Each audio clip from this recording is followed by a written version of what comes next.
e'lon qilgan yana shu bayonotinglardan davom qilay. Ma'rif harakatining qimmat qarashlari, prinsiplari va yo'l xaritasini qaytadan ko'zdan kechirilganligi tilg'andi. Yani bu nimadan derak beradi deb bir savol chiqarsak bu yerda. Bu eng muhim noktası müşahiye kelimiz. Yıllardan beri ma'arif hareketi degan chog'da qarindoshlarning qarshida sadece Türkiye'de kurulup qalgan ma'arif teşkilatı, ma'arif dernigi deb xato tushunish bu. Bu biz 1933-yil qurilgan Sharqiy Turkiston Islom Cumhuriyetining 4 tane davlat kimligi bo'lgan İslamiyet, adalet, azadiyet, ukuvvet deydigan bu 4 prinsipiga mutlaka amal qilgan va mushu 4 xil prinsipni o'zimizning ijroiy yo'llarimizda, teşkili kurulumumuzda ve hareket prinsipimizga ana ko'rsatgich qilib kelgan tashkilot.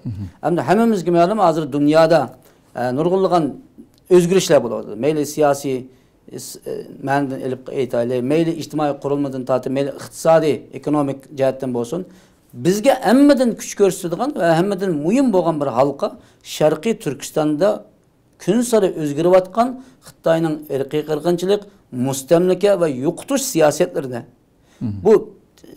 Bunun da vatanning ishida aşkara halda bunun karşı turduğun bir hareket yoki bo'lmasa bir qo'shinning kamchilik bo'lishi sababidan chet elda muhojirat yashayotgan islomiy va milliy qimmat qarashlarimizni hurmat qilgan va shundaqla Sharqiy Turkistonning mustaqilligini qo'lga keltirishda hech qanday taraflar bilan bu jihatda murassa qilmay, o'zimizning hurligi, erkinligini qo'lga keltirish uchun eng unumli qazana oladigan va boshqalarga tashviq qila oladigan bu prinsiplarni o'tirib qo'yish bizning ana prinsipimiz. Bu yerda bu ana prinsipimizde hiç qachon cheklab ketmaymiz. Yani Xitoy degan tajovuzchi davlatni o'zimizning eng cho'ng dushmani deb qarash, Sharqiy Turkistonningki mustaqil bo'lgan, o'z-o'ziga xo'ja bo'lgan bir davlat shaklida chiqishiga o'zimizning ham hassini, ham irodamizni qo'shish va shundaqla Sharqiy Turkiston xalqininki tarixiy kimligini, o'zining tarixiy iqtidorchilik huquqini va bog'lanishini mutlaqo ustunlik qilgan bir dunyoga tunilgan, dunyo qabul qilgan shakldagi davlat sistemimizni bu barpo qilish. Bu prinsiplarimiz bilan bu hareketninki ana prinsiplarini qayta ko'chirib chiqish. Hamda hozir xalqarada o'zgarayotgan muhojirat hayotimiz. Bo'labmi hozir 2024-yili bu Suriya davlatininki vaziyatininki o'zgarishi bilan, ya'ni haqiqiy bir davlat deb qabul qilinishi va Amerikaning prezidenti va Yevropadagi nurg'un allarninki Suriyadagi ilgari qarashda bu ilgari terrorchi bir holatda, terrorchi bir harakatda degandan hozir mutlaqo bir xalqarada so'z sohibi bo'lgan Birlashgan Davlatlar Tashkilotiga kirish huquqi bo'lgan va shundaqla boshqa davlatlar bilan diplomatik munosabat qilish o'zining hur irodasiga hurmat qilingan bir davlat shaklida qabul qilinadi. Gerçi bu davlatlar hozir qurilish bosqichida bo'lsa, bizga timsol qilinsa bo'ladi. Ya'ni bizning hozir holatimiz gerçi Xitoy bizning o'zimizning bir parchasi deb jarsasimi?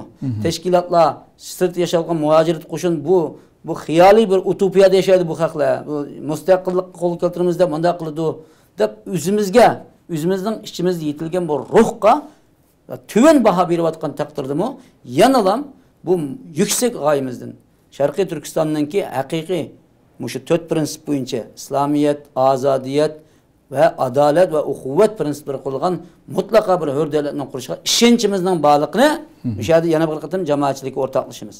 Endi bu strategiya yo'nalishlari degan nuqtaga kelgan chog'da strategiya yo'nalishlari yillardan beri davom qilib kelayotgan ba'zi qiliblaşgan faoliyat shakllari va shundaqla tartib shakllariga qaytadan kuzatib chiqish orqali bu narsani qayerdan xato qildik, bu xato qilgan nuqtamizni qanday qilib o'zimiz ishimizni isloh qilish orqali tadrijiy holda buni mashhurlashgan boshqa o'zimizning Sharqiy Turkiston xalqininki orasida qabullangan shaklga akkilish maqsadlarimiz bilan buni qaytadan ko'rib chiqdik desak, biz mushu narsa deymiz. Qolgan ichki tafsiliy ma'lumotlarni qadam-qadam ijroiy xizmatlarimizda va ilib borgan amaliy harakatlarimizda jamoatlar bilan va tashkiliy qurumlar bilan o'rtoqlashishga biz tayyor deb qaraymiz.